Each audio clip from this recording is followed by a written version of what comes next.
رات کو بھی میں سمجھا رہا تھا، دیر سے کسی کا تھا تو ان کو میں سمجھا رہا تھا. میں نے کہا بھائی یہ جو آپ جملے کہہ رہے ہو کہ میں ابھی اس تقویٰ کے اس لیول پر نہیں ہوں، دعا کرو میری ہدایت آ جائے، کیا بات کرتے ہو آپ؟ یہ فرائض، واجبات، سنت موقعہ یہ تو کرنا ہی کرنا ہے، اس میں تقویٰ کی کیا بات ہے؟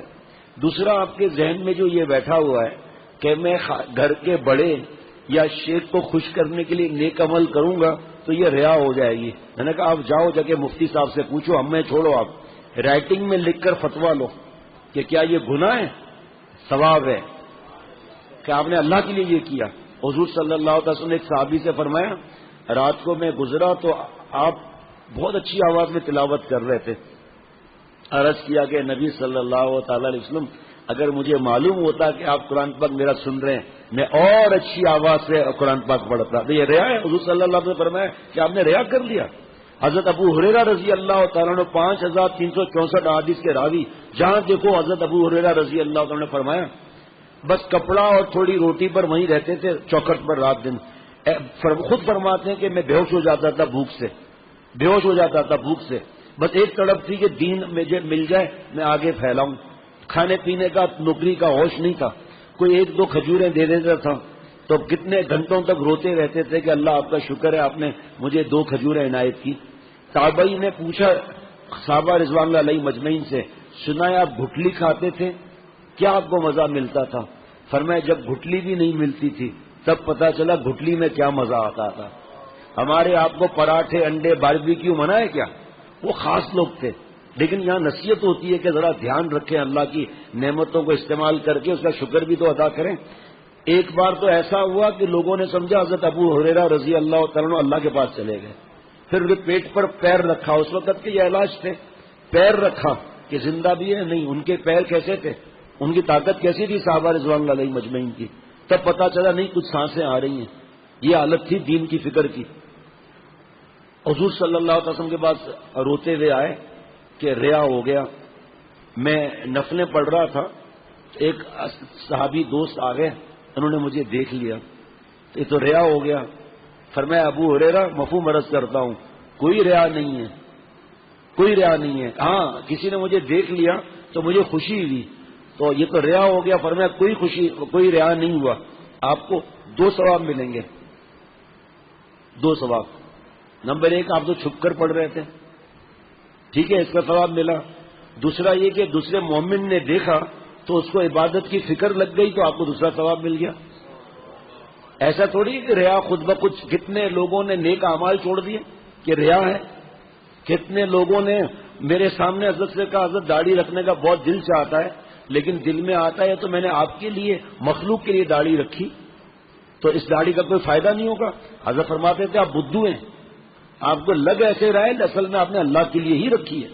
ایک صاحب نے حضرت مجدد سے کہا کہ مجھے حضور صلی اللہ علیہ وسلم کی محبت سے زیادہ اپنے بابا کی محبت زیادہ لگتی ہے. کیا فرمایا ایسا نہیں ہے؟ کہ حضرت میں آپ کو بتا رہا ہوں نا ہے ایسا. فرمایا ابھی تو آپ جاؤ پھر بعد میں دیکھیں گے. کچھ عرصے کے بعد حضرت مجدد کے سامنے وہ بیٹھے تھے، کہا بھائی آپ کے ابا کی اتنی نیکیاں ہیں، آپ کے ابا اس طرح، آپ کے ابا اس طرح، بالکل حضور صلی اللہ علیہ وسلم کی طرح کے معاملات ہیں. وہ پریشان ہو گیا کہ حضرت معافی چاہتا ہوں، اتنے بڑے اللہ والے ہیں، آپ نے یہ کیسے کہہ دیا حضور صلی اللہ علیہ وسلم کے بارے میں، مجھے تو بہت غم ہو رہا ہے. تو فرمایا کہ آپ نے کہا تھا نا کہ آپ کو بابا کی محبت حضور صلی اللہ علیہ وسلم سے زیادہ ہے، اب کیوں آپ کو پریشانی ہو رہی ہے؟ علاج ہو گیا. فرمایا لگتا ایسا ہے لیکن مقابلے کے وقت پتا چلتا ہے کس کی محبت زیادہ ہے. جیسے بعض لوگ آتے ہیں کہ ہمارا بیٹا شیخ شیخ کرتا ہے، ہم سے زیادہ تم سے محبت ہے، تو ان سے کہتے ہیں بھائی بات یہ ہے کہ دیکھو آپ نے ان کو یہ چیزیں سکھائی نہیں، آپ نے اپنا حق اللہ نبی صلی اللہ علیہ وسلم حق سکھایا نہیں، تو آپ کے بیٹے کو یہ مال یہاں سے ملا اس لیے وہ شیخ سے محبت کرتا ہے. لیکن آپ خدا نہ خواستہ آپ بیمار ہو جائیں، شیخ بیمار ہو جائیں، اس وقت دیکھنا بیٹا کہاں جاتا ہے، بابا کی طرف جائے گا. ابھی کیونکہ سامنے امتحان نہیں ہے اس لیے آپ سمجھ رہے ہیں کہ آپ سے زیادہ محبت ہے. جب حضرت مجدد رحمۃ اللہ علیہ فرماتے ہیں کہ پہلا حق ماں باپ کا ہے، دوسرا حق استاد کا ہے، تیسرا حق شیخ کا ہے، تو آپ کا حق کیسے کوئی چھین لے گا؟ اچھا آپ سمجھ میں آ گیا، ٹھیک ہے، جزاک اللہ جزاک اللہ. ریا خود بخود چپکتی نہیں ہے، ریا شرک خفی نام ہے دکھلانے کا. نیت ہو کہ میں جانور لے رہا ہوں، سب محلے والے حیران ہو جائیں گے، یہ گڑبڑ ہو گئی. اور ہم گئے جانور لینے کے لیے، کوئی نیت ہی نہیں ہے. اب بعد میں جو ہے وہ مخلوق کا ذہن میں آ رہا ہے، دھیان ہی مت دو.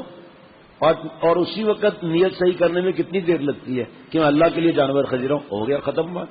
اللہ تعالیٰ مجھے ہم سب کو عمل کرنے کی توفیق عطا فرمائے اور جذب فرما کر اولیاء صدیقین کی آخری سرحد تک پہنچائے. ابھی آپ اور ہم نے فجر نماز پڑھی، ٹھیک، اللہ نے پڑھائی، یہ کتاب میں نے پڑھی، آپ نے سنی. ان دونوں تین باتیں ہوئی، نماز اور کتاب پڑھنا اور سننا. ان تینوں باتوں میں اللہ کے لیے کس نے نیت کی؟